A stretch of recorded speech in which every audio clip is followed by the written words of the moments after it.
Hello friends, నేను భగవద్గీతలో 6వ అధ్యాయం గురించి చెప్పబోతున్నాను. మహాభారతం ఇతిహాసంలోని భీష్మ పర్వము 25వ అధ్యాయము మొదలు 42వ అధ్యాయంల వరకు 18 అధ్యాయములు భగవద్గీతగా ప్రసిద్ధము. కానీ గీత ఒక ప్రత్యేక గ్రంథముగా భావించబడుతుంది. కురుక్షేత్ర సంగ్రామం ఆరంభంలో సాక్షాత్తు కృష్ణ భగవానుడు అర్జునకు బోధించిన జ్ఞానం కనుక ఇది హిందువుల పరమ పవిత్ర గ్రంథంలో ఒకటి. సిద్ధాంతం గ్రంథమైన భగవద్గీత యందు వేదాలు విశేషాలు ఉన్నాయన్న విశ్వాసము గల వారి నమ్మకం. భగవద్గీతను తరచుగా గీత అని క్లుప్త నామంతో పిలుస్తారు. దీనిని గీతోపనిషత్తు అని కూడా అంటారు.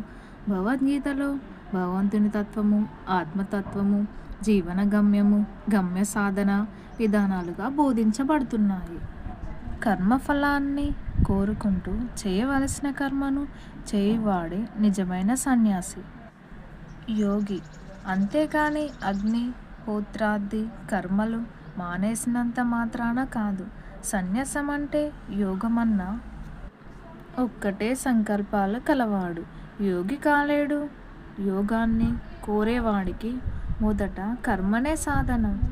కొత్త సాధన తర్వాత నివృత్తి, శ్రమ సాధనమంటారు. ఇంద్రియ విషయాలందు, వాటి కర్మలయందు కోరికలను, అన్ని సంకల్పాలను వదిలేసిన వాడే యోగిగా చెప్తారు.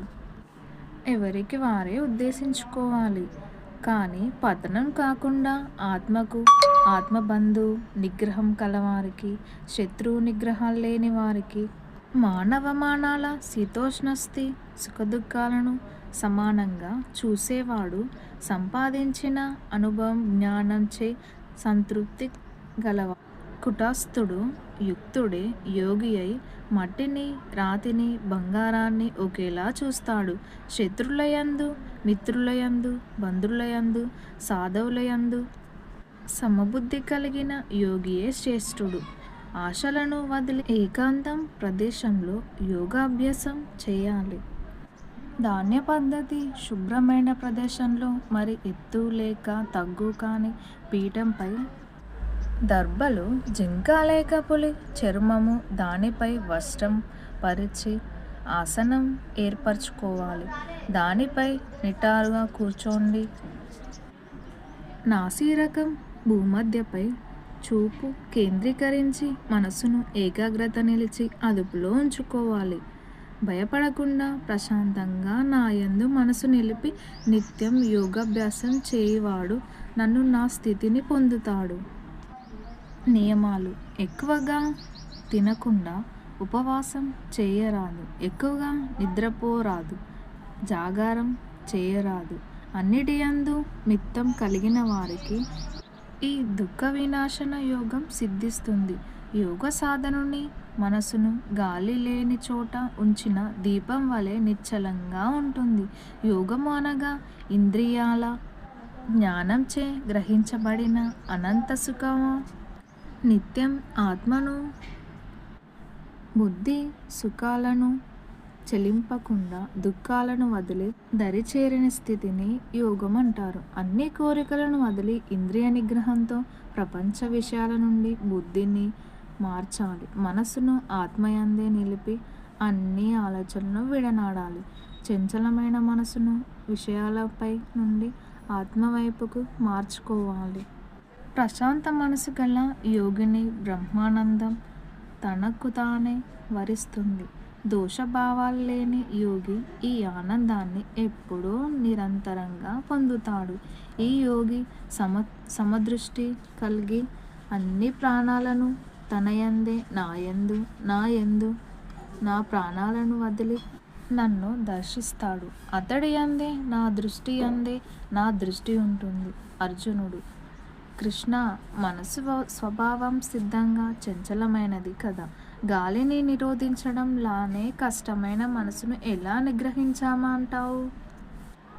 కృష్ణుడు: నువ్వన్నది నిజమే, అయినా అభ్యాసం వైరాగ్యంచే దాన్ని నిరోధించవచ్చు. మరో నిగ్రహం లేనిచే యోగ సాధన అభ్యాసం ఉంటే ఏ ఉపాయాన్నైనా యోగి సిద్ధం పొందవచ్చు.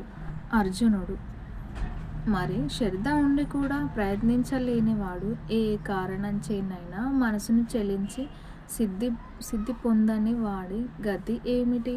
అతడు ఇహపరాలు రెండిటికి చెడ్డరేవడు కదా. కృష్ణుడు: మంచి కర్మలు చేయువాడికి ఎన్నడూ దుర్గతి కలదు. అయినా ఇహపరాల్లో అతనికి ఏ వినాశనము కలదు. యోగభ్రష్టుడు మరణించిన తర్వాత పుణ్యలోకానికి పొంది అక్కడ చాలా కాలం ఉండి తిరిగి సదాచరులై దానికుల ఇట పడతాడు. లేక జ్ఞానయోగులు వంశంలో పుడతారు. కానీ అటువంటి జన్మ దుర్లభం. అతడు తిరిగి సాధన ప్రారంభిస్తాడు. ఎలా?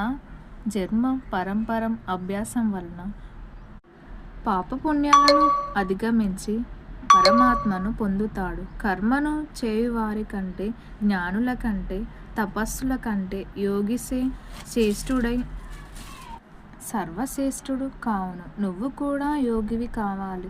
నాయందే మనసును నిలిపి శ్రద్ధతో నన్నే సేవించేవాడు యోగులందరిలో ఉత్తముడు అన్నది నిశ్చయశం. సమాధి అని పిలువబడే పూర్ణతత్వ స్థితిలో మనిషి మనస్సు యోగ సాధన ద్వారా లౌకికమైన మానసిక కలాపాల నుండి పూర్తిగా నిరోధించబడుతుంది. నిర్మలమైన మనస్సు ద్వారా ఆత్మను చూడగలగాలి. ఆత్మలోనే ఇష్టపడటం, ఆనందించడం అనే సామర్థ్యం ద్వారా ఈ పూర్ణత్వం గుర్తించబడుతుంది. అట్టి ఆనందమయం స్థితిలో నేలకొంటాడు. ఆ విధంగా నేలకొని అతడు సత్యం నుండి ఏనాడు వైదొలగడు.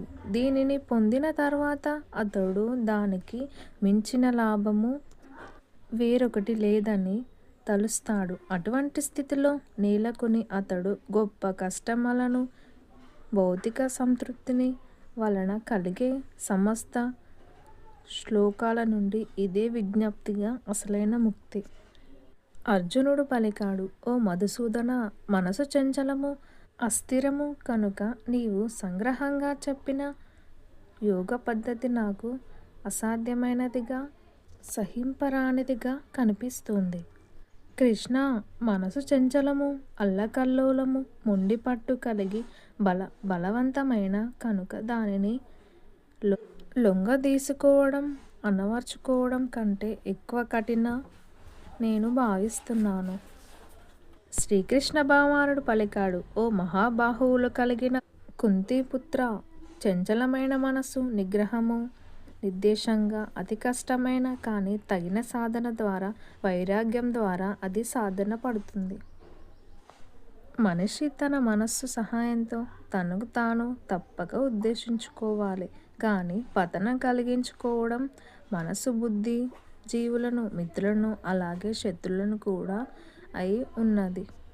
యోగి, తపస్వి కన్నులు అధికుడు, జ్ఞాని కన్నులు అధికంగా కామ్యకర్మలను కనుక అధికుడు. ఓ అర్జున, అందుకే అన్ని పరిస్థితుల్లోనూ యోగిని కావాల్సింది. అత్యంత శ్రద్ధతో సర్వదా నాయందే కట్టుబడి ఉండేవాడు, తన యందు నన్నే స్మరించేవాడు, నాకు దివ్యమైన ప్రేమయుక్తుడు, సేవ చేసేవాడు అయిన యోగి. చేయు వాళ్ళందరిలోనూ నాలో అత్యంత సన్నిహితంగా యోగంతో జతకూడినట్టివాడు అందరిలో అతడే ఉన్నందున ఇది అభిప్రాయము. ఒక 5 ముఖ్యమైన విషయాలు చెప్తున్నానండి. నియంత్రించబడినప్పుడు మనస్సు ఉత్తమ మిత్రుడు మరియు నియంత్రించబడినప్పుడు గొప్ప శత్రువు. సెకండ్ది, దానం శాంతి కోసం కాదు, శుద్ధి కోసం. థర్డ్ది, మనస్సు అదుపు చేయడం కష్టం కానీ సాధన మరియు ద్వారా ఖచ్చితంగా సాధ్యపడుతుంది. ఫోర్త్ వన్, ధర్మంలో పెట్టుబడి పెట్టండి. మనం దేనిని కోల్పోవడం కానీ మనం ఏది పెట్టిన చోట ప్రారంభిస్తామో ABCD అనేది ప్రధాన విషయం. మా వీడియోస్ నచ్చినట్లయితే లైక్ చేయండి, షేర్ చేయండి, సబ్స్క్రైబ్ చేయండి. Please follow me.